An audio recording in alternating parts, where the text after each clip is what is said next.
and misconceptions about evolution. Let's talk about evolution.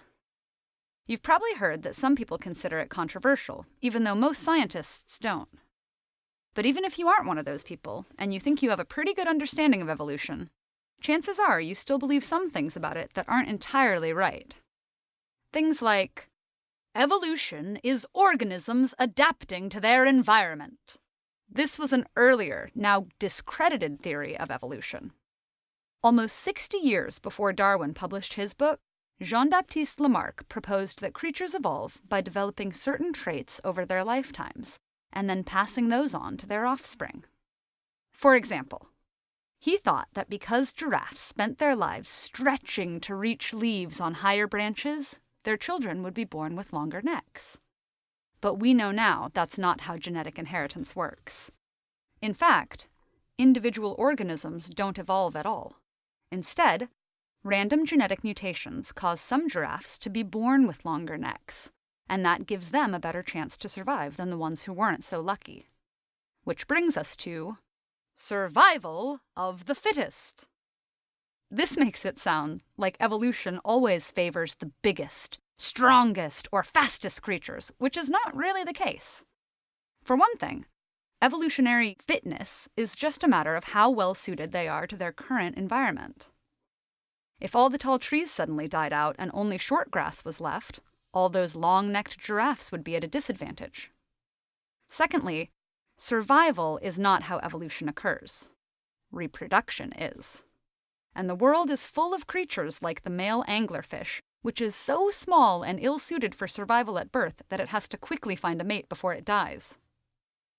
But at least we can say that if an organism dies without reproducing, it's evolutionarily useless, right? Wrong. Remember, natural selection happens not at the organism level, but at the genetic level. And the same gene that exists in one organism will also exist in its relatives. So a gene that makes an animal altruistically sacrifice itself to help the survival and future reproduction of its siblings or cousins can become more widespread than one that is solely concerned with self-preservation. Anything that lets more copies of the gene pass on to the next generation will serve its purpose. Except evolutionary purpose. One of the most difficult things to keep in mind about evolution is that when we say things like, genes want to make more copies of themselves, or even natural selection, we're actually using metaphors. A gene doesn't want anything, and there's no outside mechanism that selects which genes are best to preserve.